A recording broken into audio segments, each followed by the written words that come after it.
इससे previous lecture में हमने कैथोड रे ट्यूब एक्सपेरिमेंट देखा था। कैथोड रे ट्यूब एक्सपेरिमेंट जो also called as the discharge tube experiment भी बोला है हमने। उसमें डिस्कवरी ऑफ इलेक्ट्रॉन देखा है। डिस्कवरी ऑफ इलेक्ट्रॉन कैसी हुई थी, हमने देखा था कि एक सिलेंड्रिकल ग्लास ट्यूब थी। उस सिलेंड्रिकल ग्लास ट्यूब में दो प्लेटें लगाई गई थी, एक को एनोड कहा हमने, एक को कैथोड कहा। तो उसके अंदर गैस था, लो प्रेशर और हाई वोल्टेज यूज किया था हमने कंडीशंस। और क्या हुआ था कि जब हम क्या करेंगे, उसका हाई वोल्टेज अगर बढ़ा देंगे तो एक पर्टिकुलर वैल्यू पे हमको ग्लो मिल रहा था। तो उस वक्त क्या हो रहा था, उस जो गैस उसके अंदर भरा हुआ है, लिटिल अमाउंट ऑफ गैस जो भरा हुआ था उस डिस्चार्ज ट्यूब में, वो क्या हो जा रहा था, आयोनाइज हो रहा था। आयोनाइज होने के बाद में क्या फॉर्म कर रहा था, कैटायंस एंड दी अनायंस। तो हमको दिखे कि जो कैटायंस और अनायन जो कि पॉजिटिव और नेगेटिव आयंस है, तो नेगेटिव आयंस जो हमको माइग्रेट होते हुए दिखे टूवर्ड दी एनोड, बोले तो पॉजिटिव की तरफ माइग्रेट होते हुए दिखे, तो वो कहां से दिखे हमको, कैथोड टू एनोड जाते हुए दिखे। तो हमने उनको क्या बोला, कैथोड रे बोला है। और जो हमें एनोड से कैथोड रे की तरफ जाते हुए दिखे तो उन्हें क्या बोला है हमने, that is the anode rays. और हमने ये भी बोला है कि cathode ray migrate from anode to cathode, sorry cathode to anode, और they are negatively charge particle which is called as the, हमने क्या बोला है उसे, इलेक्ट्रॉन बोला है। उसके बाद में हमने बोला है कि this rays travel in straight line in the absence of magnetic and the electric field. लेकिन मैग्नेटिक फील्ड और इलेक्ट्रिक फील्ड अगर अप्लाई करेंगे तो वो क्या हो जाते हैं, डेविएट हो जाते हैं, या फिर क्या हो जाते हैं, डिफ्लेक्ट हो जाते हैं। तो उसके ऊपर जो हमने ये बोला था कि स्टोनी ने बताया था इलेक्ट्रॉन क्या मतलब नेम दिया था इलेक्ट्रॉन, लेकिन जीजे थॉमसन ने सारा जो कैथोड ट्यूब एक्सपेरिमेंट करने के बाद में सिर्फ वो क्या निकाल पाया, E/m रेशो निकाल पाया, ना कि चार्ज निकाल पाया, ना ही मास निकाल पाया। एक्चुअली चार्ज निकाला था RA मिलीकन ने निकाला था बाय ऑयल ड्रॉप मेथड। तो आज के लेक्चर में हम वही देखने वाले हैं कि उसने जो E/m रेशो जो है वो कैसा निकाला। हमने देखा है E/m रेशो जो कि कांस्टेंट है, which is equal to 1.76 into 10 to the power 8 coulomb per gram, और या फिर 1.76 into 10 to the power 11 coulomb per KG. ये हमने ये देखा है हमने, यूनिवर्सल कांस्टेंट है, उसको हमने आल्सो कॉल्ड एज क्या बोला है, स्पेसिफिक चार्ज भी बोला है। तो उसने कैसे डिटरमाइन किया, ये सारी बातें हम आज के लेक्चर में डिस्कस करने वाले हैं। और चार्ज कैसे निकाला गया और मास कैसे निकाला गया, ये सारी बातें हम डिस्कस करेंगे। कुछ प्रॉब्लम भी डिस्कस करने वाले हैं आज ही के लेक्चर में। तो चलिए शुरू करते हैं। तो क्या किया था जे थॉमसन ने, जो कैथोड रे ट्यूब ही लिया था और कैथोड रे ट्यूब के इस्तेमाल से ही, यूज से ही उसने क्या निकाला था, E/m रेशो डिटरमाइन किया था। तो देखिए ये कैथोड रे ट्यूब है आप ही के सामने। तो यहाँ पे आपको कैसा दिखाई देगा कि यहाँ पे इसके अंदर गैस है। तो वो गैस क्या हो रहा था, इसके अंदर जो गैस आयोनाइज होने के बाद, हाई वोल्टेज पे आयोनाइज होने के बाद में क्या हुआ था कि ये जो रेज है ये कहाँ, कैथोड से एनोड की तरफ मूव हो रहे थे। तो यहाँ पे देखिए ये जो कैथोड है, ये कैथोड इस तरीके से प्लेट है, और ये एनोड है। ये एनोड को उसने क्या कर दिया था, एक होल कर दिया था इस तरीके से, एक छोटा सा पैसेज था यहाँ पे। तो क्या हुआ था, जब कोई फील्ड अप्लाई नहीं की थी, मैग्नेटिक फील्ड और इलेक्ट्रिक फील्ड कोई भी फील्ड अप्लाई नहीं की थी, तब ये जो रेस थे, ये कैथोड रेज जो है ये स्ट्रेट लाइन जा रहे थे, इस तरीके से, कुछ इस तरीके से जा रहे थे, ठीक है, in the absence of magnetic और द इलेक्ट्रिक फील्ड। मैं इसको सीधा कर देता हूं, in the absence of electric और magnetic field that's cathode ray travel in a straight line. मतलब हमको वहां पे in the absence of magnetic field और इलेक्ट्रिक फील्ड, और कैथोड रेज जो है वो तो इनविजिबल है, लेकिन फ्लोरोसेंट स्क्रीन पे या फोटोग्राफिक प्लेट पे हमको उसके क्या मिलते हैं, स्पॉट मिलते हैं। तो ये देखिए यहाँ पे लगाई जो गई है, ये जो दिख रहा है आपको, ये जो स्क्रीन है, ये इस तरीके से देखिए यहाँ पे, ये जो स्क्रीन है इसको बोला गया that is the fluorescent screen. मैंने आपको बोला भी था कि फ्लोरोसेंट स्क्रीन जो है जनरली किसकी होती है, ZnS की होती है, जिंक सल्फाइड बोलते हैं उसको, या फिर जिंक ब्लेंड भी बोला जाता है। तो यहाँ पे देखिए इन the absence of magnetic field और इलेक्ट्रिक फील्ड, हमको यहाँ पे एक स्पॉट मिला है किसका, कैथोड रेस का, जो कि क्या दिखाई दे रहा है, तो सीधा सीधा साफ साफ दिखाई दे रहा है कि इस रेस कैथोड से एनोड की तरफ मूव हो रहा है। तो यहाँ पे हमको एक स्पॉट मिला, मान लीजिए कौन से पॉइंट पे मिला है, BA पॉइंट पे, ठीक है। तो इस तरीके से स्पॉट मिला। अब अगर हम मान लो इसे इलेक्ट्रिक फील्ड अप्लाई, उसने इलेक्ट्रिक फील्ड अप्लाई की, बाद में क्या किया उसने, इलेक्ट्रिक फील्ड अप्लाई किया। इलेक्ट्रिक फील्ड अप्लाई करने के बाद में यहाँ पे देखिए पॉजिटिव, यहाँ पे क्या लिया, पॉजिटिव लिया, और यहाँ पे क्या ले लिया, दैट इज द नेगेटिव लिया, ठीक है। यहाँ पे नीचे पॉजिटिव और ऊपर क्या ले लिया, नेगेटिव। इस तरीके से फील्ड अप्लाई की। जब फील्ड अप्लाई की तो उसको ऐसा दिखा कि यहाँ पे ये जो कैथोड रेज है ये डिफ्लेक्टेड हो गए टूवर्ड दी एनोड, मतलब दूसरा जो स्पॉट मिला हमको, C मान लीजिए, वो हमको इस तरीके से मिला। देखिए पहले in the absence of magnetic और electric field this rays travel in a straight line, तो हमको स्ट्रेट जो फोटोग्राफिक प्लेट पे जो स्पॉट मिला वो स्ट्रेट लाइन का मिला, ठीक है। और उसके बाद में क्या हुआ, जब जैसे ही इलेक्ट्रिक फील्ड अप्लाई किया उसने, तो वो जो स्पॉट है उसे नीचे मिला। इसका क्या मतलब है कि वो रेज डिफ्लेक्ट हो गई toward the positive plate, toward the positive plate. इसका क्या मतलब है, और वो rays electric field positive plate की तरफ अगर डिफ्लेक्ट हो रही है, इसका मतलब ये है कि वो रेस पे कौन सा चार्ज है, नेगेटिव चार्ज है। ये प्रूफ हो गया यहां से। दूसरी बात देखिए, अब यहाँ पे क्या किया उसने, मैग्नेटिक फील्ड अप्लाई किया, अब इलेक्ट्रिक फील्ड निकाल दिया, इलेक्ट्रिक फील्ड निकाल दिया। अभी ये इलेक्ट्रिक फील्ड स्विच ऑफ कर दी। अब क्या किया, इसको परपेंडिकुलर, देखो ऊपर क्या लगाया, पॉजिटिव निगेटिव, मतलब समझ में आ रहा है, पॉजिटिव निगेटिव बोले इलेक्ट्रिक फील्ड, और इसको परपेंडिकुलर बोले तो ऐसी ऐसी लगा दी गई यहाँ पे मैग्नेटिक फील्ड। इस तरीके से ये ट्यूब है, देखिए यहाँ पे इस तरीके से ट्यूब है, यहाँ पे ऊपर और नीचे इलेक्ट्रिक फील्ड है, और इस तरीके से यहाँ पे और यहाँ पे लगाई गई जो फील्ड है वो कौन सी फील्ड रहेगी, मैग्नेटिक फील्ड रहेगी। अब मैं 3D में तो नहीं बता सकता यहाँ पे, तो यहाँ पे देख लीजिए, जब इसको मैग्नेटिक फील्ड अप्लाई की गई, मतलब यहाँ पे क्या रखा गया, मैग्नेट्स। तो मैं यहाँ पे क्या कर देता हूँ, यहाँ पे मैग्नेटिक फील्ड, यहाँ पे एक मैग्नेट ले लेते हैं अपन। तो जैसे ही मैग्नेटिक फील्ड अप्लाई की, जैसे कि मान लो यहाँ पे ये नॉर्थ हो जाएगा, तो इधर उधर के साइड में, ठीक है, ये आपके सामने है, this are in front of you. ये मैग्नेट जो है, ये मैग्नेट का जो एक पोल है that is south north pole, ये आपके सामने आपको दिखाई दे रहा, और एक क्या रहेगा उधर के साइड में रहेगा, जो कि यहाँ पे रहेगा, ठीक है। मैं उधर के साइड का बता रहा हूँ, यहाँ पे जो रहेगा वो साउथ पोल रहेगा, ठीक है। कुछ इस तरीके से रहेगा। मैग्नेटिक फील्ड और इलेक्ट्रिक फील्ड एक में को क्या रहेगी, परपेंडिकुलर। जब उसने मैग्नेटिक फील्ड अप्लाई किया तो उसे ऐसा दिखा कि ये जो रेज है इस तरफ ऊपर की तरफ क्या होगी, डेविएट होगी, मतलब उसे यहाँ पे स्पॉट मिला, that is the A spot मिला। दिख रहा है आपको, ये एक्चुअली देखिए ये ट्यूब है, ये मेरे पास में मैग्नेट है, मान लीजिए पेन जो है ये क्या है, मैग्नेट है। अगर मैं क्या करता हूँ, पहले देखिए रेस कैसी जा रही थी, सीधी जा रही थी, बाद में मैंने इस तरीके से यहाँ पे क्या लगा दिया, मैग्नेटिक फील्ड लगा दिया। तो मैग्नेटिक फील्ड लगाने की वजह से रेस क्या हो रही है, ऊपर डिफ्लेक्ट हो रही है, मैग्नेटिक फील्ड के अपोजिट डायरेक्शन में ऊपर हो रही है। और इलेक्ट्रिक फील्ड अप्लाई करने के बाद में ये पॉजिटिव पोल की तरफ क्या हो रही है, अट्रैक्ट हो रही है।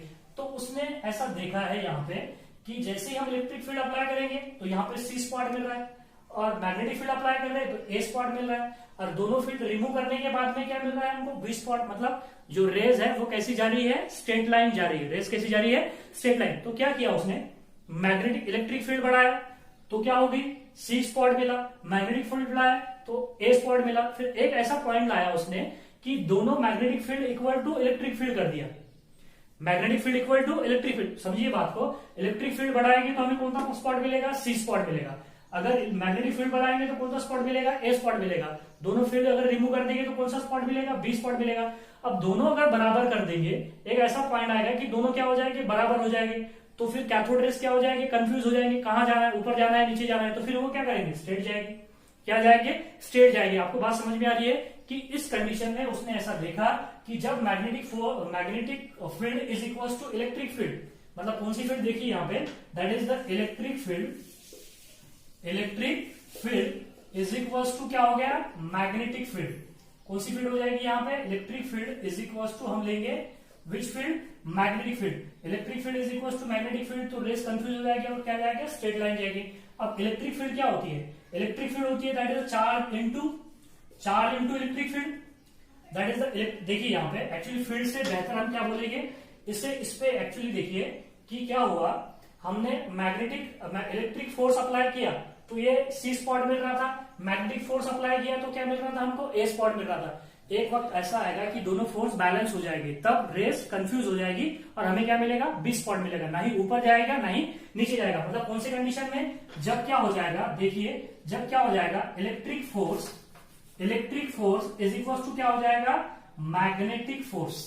Electric force which is equal to क्या हो जाएगा, मैग्नेटिक फोर्स। और आपको पता है इलेक्ट्रिक फोर्स क्या होता है, charge into the electric field, charge into the electric field. और मैग्नेटिक फोर्स क्या होता है, मैग्नेटिक फोर्स होता है मैग्नेटिक फील्ड इंटू क्या होता है, चार्ज इंटू क्या होता है, चार्ज इंटू क्या होता है, वेलोसिटी इंटू क्या होता है, उस पार्टिकल की वेलोसिटी। देखिए इलेक्ट्रिक फोर्स और मैग्नेटिक फोर्स दोनों बराबर हो गए, आपको बात समझ में आ रही है। तो इलेक्ट्रिक फोर्स होता है that is the charge into electric field, और मैग्नेटिक फोर्स क्या होता है, magnetic field into charge into the velocity. मतलब समझिएगा यहाँ पे, मतलब क्या हो गया, यहाँ पे चार्ज बोले तो लेंगे ई, चार्ज क्या है इलेक्ट्रॉन पे, ई इतना चार्ज है। इलेक्ट्रिक फील्ड लेंगे अपन, which is called as the E. Magnetic field क्या होती है, दैट इज बी, और चार्ज क्या होता है इलेक्ट्रॉन पे, ई चार्ज है और उसकी वेलोसिटी वी। तो हमारे पास में क्या हो गया, E E is equal to B E V, B E V हो गया। तो ई क्या हो गया ऐसे आउट, ई क्या हो जाएगा आउट, तो मतलब क्या हो जाएगा ई इज इक्वल टू क्या हो जाएगा B V, E is equal to क्या हो जाएगा बी वी हो जाएगा। या तो फिर हम क्या कर सकते हैं वी निकाल सकते हैं, यहां से वेलोसिटी निकाल सकते हैं। तो velocity which is equal to क्या हो जाएगा that is the E upon B, E upon B हो जाएगा। मान लीजिए ये इक्वेशन 1 है, ये इक्वेशन क्या है यहाँ पे 1 है। आपको बात समझ में आ रही है, ये इक्वेशन क्या रहेगी 1 रहेगी। अब देखो अब क्या होता है कि जब हम इस कैथोड रेस को इलेक्ट्रिकल फील्ड अप्लाई करते हैं, मतलब कैसे समझिएगा, जब हम कैथोड रेस को इस तरीके से इलेक्ट्रिक फील्ड अप्लाई करेंगे, मैं दोनों भी फील्ड साइमल्टेनियसली बताऊंगा। देखिए यहाँ पे मेरे पास ये पॉजिटिव पॉजिटिव पॉजिटिव पॉजिटिव, ठीक है, ये क्या हो जाएगा ये निगेटिव हो जाएगा, ये निगेटिव निगेटिव निगेटिव। ये मान लो कौन सी फील्ड अप्लाई की हमने यहाँ पे इलेक्ट्रिक फील्ड, मैं लिख ही देता हूँ that's field which is called as the electric field. अब इलेक्ट्रिक फील्ड अप्लाई करने के बाद में मैं क्या करूंगा, इसमें से क्या मूव कराऊंगा इलेक्ट्रॉन मूव कराऊंगा, इलेक्ट्रॉन मूव कराऊंगा। इलेक्ट्रॉन मूव कराते हैं, इलेक्ट्रॉन को वेलोसिटी दी जाती है एक by an instrument, by an apparatus which is called as, जिसको कहते हैं साइक्लोट्रॉन। क्या कहते हैं which is called as the cyclotron. Actually cyclotron से क्या दी जाती है वेलोसिटी दी जाती है, किसको इलेक्ट्रॉन को। अब ये देखिए थोड़ा इधर है हमारे पास में, यहाँ पे देखिए क्या है कि साइक्लोट्रॉन एक apparatus है, इंस्ट्रूमेंट है, उससे इलेक्ट्रॉन को हमने क्या दी वेलोसिटी दी। जब वो मैग्नेटिक फील्ड में एंटर हुआ, सॉरी किसमें इलेक्ट्रिक फील्ड में एंटर हुआ, कौन इलेक्ट्रॉन। इलेक्ट्रॉन इलेक्ट्रिक फील्ड में जब एंटर होगा तो देखिए उसका पाथ कैसा होगा, कुछ इस तरीके से होगा, वो कुछ इस तरीके से चला जाएगा। आपको बात समझ में आ रही है, एक डायरेक्शन में हम उसको क्या दे रहे हैं, एक मतलब क्या दे रहे हैं उसको वेलोसिटी दे रहे हैं। वेलोसिटी देने के बाद में उसको एक फोर्स और लग रहा है, कौन सा फोर्स इलेक्ट्रिक फोर्स, जो कि उसको क्या खींच रहा है ऊपर खींच रहा है। जिस तरीके से प्रोजेक्टाइल में क्या होता है, अगर हम एक आधे पार्टिकल को वेलोसिटी से अगर हम फेंकेंगे तो ग्रेविटी क्या होगी, वो आगे भी बढ़ेगा और नीचे भी जाएगा, क्योंकि ग्रेविटी से नीचे खींचेगी। लाइक दैट सेम इस तरीके से होगा। तो मतलब समझिए यहाँ पे कि जब हम उसको इस तरीके से यहाँ पे इलेक्ट्रिक फील्ड में मूव कराएंगे तो वो कुछ इस तरीके से क्या होगा, डाइवर्ट होगा टूवर्ड दी और डिफ्लेक्ट होगा टूवर्ड दी पॉजिटिव प्लेट। और हमें जो इसका जो पाथ मिलेगा यहाँ पे देखिए इलेक्ट्रॉन का कुछ इस तरीके से पाथ मिलेगा, कुछ इस तरीके से पाथ मिलेगा। कौन सी फील्ड में, कौन सी फील्ड में, इलेक्ट्रिक फील्ड में। कौन सा पाथ बोलते हैं इसको, हेलिकल पाथ। ये बात ध्यान रखना आपने कि यहाँ पे इलेक्ट्रिक फील्ड में इलेक्ट्रॉन जो है वो कौन सा पाथ फॉलो करता है, that is the helical path follow करता है। कौन सा पाथ, हेलिकल पाथ। लेकिन अगर हमने क्या किया, अगर मैंने मैग्नेटिक फील्ड ले लिया, क्या ले लिया मैग्नेटिक फील्ड। अब देखिए यहाँ पे हमारे पास क्या है मैग्नेटिक फील्ड। अब मैग्नेटिक फील्ड में क्या होता है, मैग्नेटिक फील्ड में जो इलेक्ट्रॉन है हमने क्या किया, मूव किया इलेक्ट्रॉन को। साइक्लोट्रॉन से मूव कर सकते हैं इसको, इलेक्ट्रॉन को मूव करने के बाद में देखिए उसने सर्कुलर पाथ फॉलो कर दिया। उसने कौन सा पाथ फॉलो किया, यहाँ पे देखिए कुछ इस तरीके से इलेक्ट्रॉन गया इलेक्ट्रिक फील्ड में, इस तरीके से हेलिकल पाथ फॉलो करेगा। लेकिन जब मैग्नेटिक फील्ड में जाएगा तो वो कुछ इस तरीके से पाथ फॉलो करेगा। समझ में आ रहा है, कुछ इस तरीके से। मतलब ये जो मतलब हम उसको जो फोर्स अप्लाई कर रहे हैं मैग्नेटिक फील्ड में आने के बाद में वो कुछ इस तरीके से पाथ फॉलो करेगा। That path which is called as the which path, circular path. कौन सा पाथ बोलोगे, सर्कुलर पाथ। और ये जो सर्कल बनेगा यहाँ पे, ये सर्कल की क्या रहेगी, रेडियस रहेगी।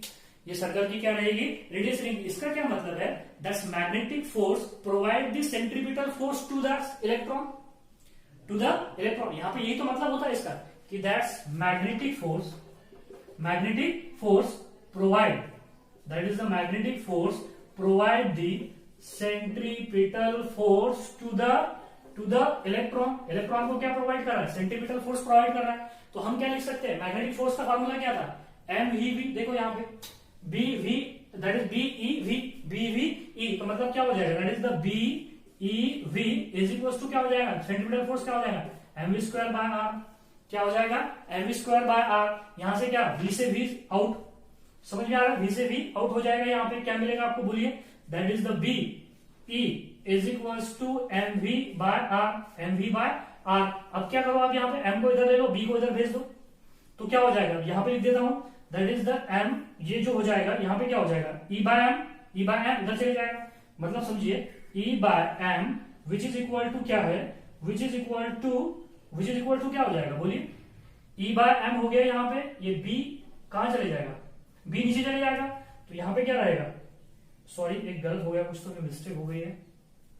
यहाँ पे देखिए आप कि क्या हो रहा है कि magnetic force is equal to क्या होता है, that is which is equal to, sorry यहाँ पे क्या रहेगा, वी रहेगा, यहाँ पे एम वी रहेगा ना, एम वी रहा है यहाँ पे देखिए, एक दो वी स्क्वायर है तो वी स्क्वायर से वी वी कैंसिल हो गया, और ये क्या रहा है, एक वी रहा, तो क्या हो जाएगा वी अपॉन, क्या हो जाएगा V upon the R, V upon the R. और हमने वी की वैल्यू निकाली है, देखिए यहाँ पे ई बाय बी, तो क्या हो जाएगा, ये बी भी आ जाएगा नीचे, ये देखिए ये बी आ जाएगा नीचे यहाँ पे, ये ई और ये एम आ गया नीचे, ये बी यहाँ पे नीचे चले गया, और ये वी एज इट इज, तो ये वी की वैल्यू क्या है, ई बाय बी, तो यहाँ पे पुट कर दो तो क्या हो जाएगा, that is the E by M is equal to क्या हो जाएगा, E upon B square into R हो जाएगा। देखो ई बाय एम की वैल्यू आ गई यहाँ पे, E is equal to sorry E by M which is equal to E upon B square R. अब यहाँ पे ई बाय एम की वैल्यू कैसे निकालेगी, ई मतलब क्या है, इलेक्ट्रिक फील्ड है,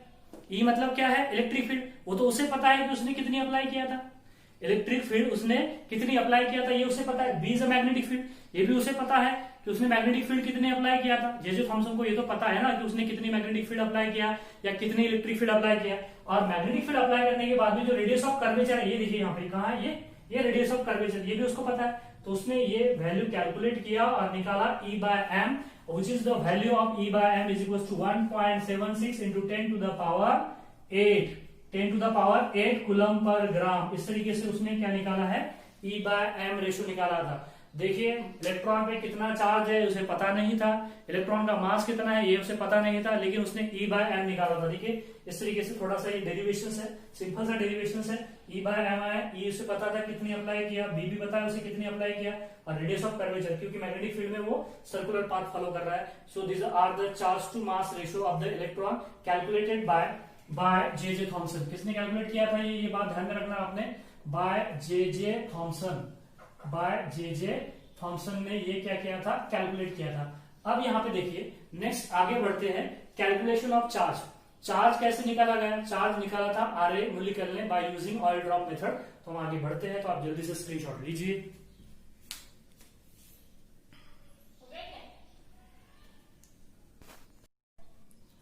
नेक्स्ट देखते हैं, that is the R A Millikan oil drop method to determine the charge on the electron. R A Millikan ने क्या किया था, एक एक्सपेरिमेंट किया था, the experiment which is called as the R A Millikan oil drop method. तो आरए मिलिकन ने oil drop method experiment से चार्ज ऑन इलेक्ट्रॉन डिटरमाइन किया था। थॉमसन ने ई बाय एम रेशियो निकाला था, ये बात ध्यान में रखिएगा।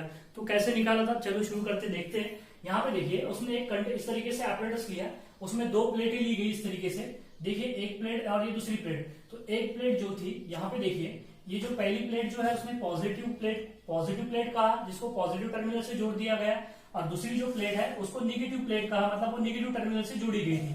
तो इस तरीके से दो प्लेटें अरेंज की गई, और उसके बाद में यहाँ पे देखिए क्या ऊपर यहाँ पे एक इस तरीके से एपरेटस है जिसे हम एटोमाइजर कहेंगे, जो कि जिसके अंदर ऑयल भरा हुआ है, और ऑयल यहाँ से क्या होगा, स्प्रे होगा।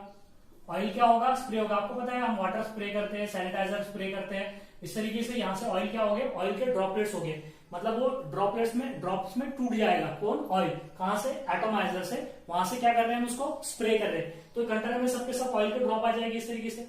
और ये जो प्लेट है इसको एक बारीक सा होल रखा गया है, छोटा सा होल रखा गया है, एक होल है, देखिए यहाँ पे ये जो दिख रहा है आपको, एक होल है इस प्लेट को, उस प्लेट का होल जो इतना बड़ा है कि सिर्फ उसमें से एक ड्रॉप आ सके, एट द सेम टाइम सिर्फ एक ही ड्रॉप ऑयल का नीचे आ सके, बस इतना ही बड़ा है, मतलब इतना छोटा है, बड़ा नहीं बोलेंगे, छोटा है बोलेंगे हम, इतना छोटा है कि वहां से सिर्फ एक ऑयल का ड्रॉप ही आ सके। तो यहाँ पे क्या होगा, जब ये ऑयल का ड्रॉप यहाँ पे आ जाएगा, देखिए यहाँ पे इस तरीके से आ जाएगा, थोड़ा बड़ा हो गया मैं छोटा कर देता हूँ, ये ऑयल का ड्रॉप आ जाएगा इस तरीके से।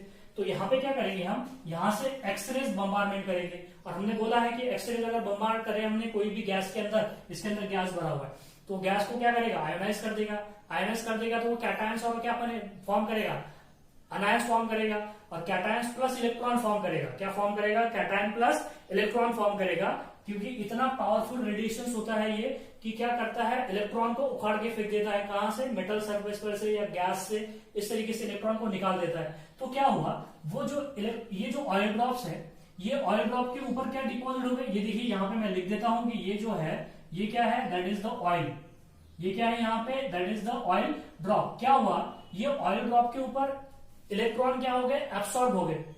कैसे पता चला एब्सॉर्ब हो गए, देखिए यहाँ पे ये इलेक्ट्रॉन जो है, देखिए हम यहाँ पे क्या करेंगे, इस तरीके से यहाँ पे देखिए आप, यहाँ पे देखिए ये जो है आपको दिख रहा है, ये दिख रहा है आपको, this are the oil drop. Oil drop, ये ऑयल ड्रॉप को किसने मतलब ऑयल ड्रॉप को क्या किया, मैं थोड़ा सा यहाँ पे निकालता हूं। देखिए ये ऑयल ड्रॉप है हमारे पास, ये ऑयल ड्रॉप क्या हो रहा है, नीचे से ऊपर गिर रहा है, नीचे से ऊपर गिर रहा है, मतलब उसको मास है और ग्रेविटी से नीचे आ रहा है, मास है और ग्रेविटी से क्या आ रहा है, नीचे आ रहा है। इसके ऊपर क्या हो गए, इलेक्ट्रॉन एब्जॉर्ब हो गए। इलेक्ट्रॉन क्या हो गए, एब्जॉर्ब। हमें पता नहीं कितने इलेक्ट्रॉन एब्जॉर्ब हो गए, मान लीजिए n नंबर ऑफ इलेक्ट्रॉन क्या कर लिया उसने, absorb. This oil drop absorb the n number of electron, n number of electron. अब n number of electron absorb करने के बाद में उस ऑयल ड्रॉप पे आ गया चार्ज, उस ऑयल ड्रॉप पे क्या आ गया, चार्ज आ गया। पहले कोई चार्ज नहीं था, अब उस पे क्या आ गया, चार्ज हो गया। नीचे कौन सी प्लेट है, नेगेटिव प्लेट है, तो अब ये चार्ज जो आएगा, कौन सा चार्ज आएगा ऑयल ड्रॉप पे, इलेक्ट्रॉन की वजह से नेगेटिव चार्ज आएगा। तो नेगेटिव चार्ज, ये जो नेगेटिव प्लेट है वो ऑयल ड्रॉप को क्या करेगी, ऊपर पुश करेगी, ऊपर क्या करेगी, पुश करेगी। मतलब क्यों पुश करेगी, क्योंकि यहाँ पे हमने कौन सी फील्ड अप्लाई की है, electric field. Electric field apply करने की वजह से वो जो ऑयल ड्रॉप है वो ऊपर की तरफ जाना चाहेगा, किसकी वजह से, उसके ऊपर जो चार्ज है वो कौन सा चार्ज है, नेगेटिव चार्ज, और उसको अप्लाई की कौन सी फील्ड, इलेक्ट्रिक फील्ड। तो QE के वजह से, मतलब इलेक्ट्रिक फील्ड की वजह से वो चार्ज ऊपर जाना चाहेगा। ये बात तो आपको समझ में आ रही है। देखिए क्या है, सिंपल सी बात है कि हमने यहां से ऑयल स्प्रे किया, ऑयल स्प्रे करने के बाद में इसमें से एक ऑयल ड्रॉप आया, इसके अंदर इलेक्ट्रॉन भरे हुए हैं, तो वो इलेक्ट्रॉन क्या होगा, एक इलेक्ट्रॉन, दो इलेक्ट्रॉन, तीन इलेक्ट्रॉन, चार इलेक्ट्रॉन, ऐसे इलेक्ट्रॉन क्या हुए, ये ऑयल ड्रॉप ने एब्जॉर्ब किया। हमको पता नहीं कितने इलेक्ट्रॉन एब्जॉर्ब किया, उसमें इलेक्ट्रॉन उसने क्या किया, एब्जॉर्ब किया। एब्जॉर्ब करने के बाद में वो ऑयल ड्रॉप जो है उसने इलेक्ट्रॉन एब्जॉर्ब करने की वजह से उसके मास और ग्रेविटी की वजह से वो नीचे आएगा, लेकिन इलेक्ट्रॉन एब्जॉर्ब करने की वजह से उस पर कौन सा चार्ज आ गया, नेगेटिव चार्ज आ गया। किसके ऊपर, ऑयल के ऊपर। किसकी वजह से आया, इलेक्ट्रॉन की वजह से। तो ये नेगेटिव प्लेट उसको अट्रैक्ट करेगी क्या, नहीं, रिपेल करेगी। कौन सी फील्ड, इलेक्ट्रिक फील्ड। किसके वजह से, चार्ज की वजह से। तो कितना चार्ज है, Q, और इलेक्ट्रिक फील्ड कितनी है, E है, तो उसकी वजह से वो ऊपर जाएगा। तो क्या होगा, एक ऐसी सिचुएशन आएगी, एक ऐसी सिचुएशन आएगी कि ये जो यहाँ पे जो हम बोल रहे हैं कि मास और ग्रेविटी की वजह से जो नीचे आ रहा है और इलेक्ट्रिक फील्ड की वजह से ऊपर जा रहा है, तो दोनों बैलेंस हो जाएगी। एक कंडीशन आएगी, सिचुएशन आएगी कि दोनों क्या हो जाएंगे, बैलेंस हो जाएंगे। जब वो बैलेंस हो जाएंगे तो ऑयल ड्रॉप ना ही ऊपर जाएगा ना ही नीचे आएगा, मतलब कहां पे रहेगा, एक स्टेडी रहेगा। यहाँ पे आपको बात समझ में आ रही है। जब ये mg इज इक्वल टू क्या हो जाएगा, QE हो जाएगा। जब क्या हो जाएगा, मैं बोल रहा हूं यार, that is the QE is equal to क्या हो जाएगा, mg। तो ऑयल ड्रॉप क्या रहेगा, यहाँ पे स्टेडी रहेगा। स्टेडी रहेगा तो ये माइक्रोस्कोप में से ऑयल ड्रॉप तो दिखेगा, इलेक्ट्रॉन नहीं दिखेंगे, लेकिन ऑयल ड्रॉप तो दिखेगा। और ऑयल ड्रॉप स्टेडी क्यों है, क्योंकि उसने इलेक्ट्रॉन को क्या किया, एब्सॉर्ब किया। Electron is a charge particle, electron is a charge particle. तो यहाँ पे उसने कितने इलेक्ट्रॉन एब्सॉर्ब किया, ये तो हमें पता नहीं। तो दैट इज कितने इलेक्ट्रॉन, Ne इतने नंबर ऑफ इलेक्ट्रॉन एब्सॉर्ब किया। कितने इलेक्ट्रॉन एब्सॉर्ब किया, Ne इतने इलेक्ट्रॉन एब्सॉर्ब किया। तो उसने उस पर से उसका चार्ज निकाला कि उस इलेक्ट्रॉन पे, मतलब उस ऑयल ड्रॉप पे कितना चार्ज होगा, वो होगा Q के बराबर। और वो Q किसके बराबर होगा, E के बराबर। लेकिन E तो पता नहीं उसे, E तो उसे पता नहीं, तो उसने कितने इलेक्ट्रॉन एब्जॉर्ब किया। तो हमने बोला है कि उसने n नंबर ऑफ, मान लीजिए n number of electron absorb किया। और एक बात ध्यान में रखना, ये n की जो वैल्यूज है वो ऑलवेज क्या रहेगी, quantize. The value of n, the value of n is quantize. अब इसका क्या मतलब होता है, इसका क्या मतलब होता है, that is the value of n is always क्या रहेगी, मैं अच्छे से लिख देता हूं, यहां से नहीं चलेगा। दैट इज द क्वांटाइज, क्या रहेगी, क्वांटाइज। क्वांटाइज का मतलब क्या है, that is n is equal to क्या रहेगा, 1 रहेगा, 2 रहेगा, 3 रहेगा, 4 रहेगा, 5 रहेगा एंड सो ऑन रहेगा। मतलब ऐसी वैल्यू रहेगी, फिक्स वैल्यू रहेगी, फिक्स वैल्यू रहेगी। समझ में आ रही है बात। अगर n की वैल्यू n है तो बाद में n की वैल्यू हमेशा 2 आएगी, 2 है तो 3 आएगी, 3 है तो 4 आएगी, ऐसी वैल्यू आएगी फिक्स। ऐसा कभी नहीं होगा कि 1.5 आ जाए, ये कभी नहीं होगा, या फिर 4.5 आ जाए या 6.5 आ जाए, ऐसा कभी नहीं होगा। इसकी वैल्यू हमेशा क्या रहेगी, फिक्स रहेगी। मतलब समझिएगा, n की जो वैल्यूज है उसे ऐसा दिखा कि n की जो वैल्यू है वो ऑलवेज इंटीग्रल मल्टीपल आई है। कैसी आई है, इंटीग्रल मल्टीपल आई। उसने बार बार एक्सपेरिमेंट किया, बार बार एक्सपेरिमेंट करने के बाद में जब उसको n की वैल्यू, कितने इलेक्ट्रॉन एब्जॉर्ब किया, कितने इलेक्ट्रॉन एब्जॉर्ब किया, तो नंबर ऑफ इलेक्ट्रॉन एब्जॉर्ब किया, तो उसने n की वैल्यू निकाली। क्योंकि charge, that is Q, electric field, charge is charge, और that is electron. So that is उसने क्या किया, n की वैल्यू निकाला है।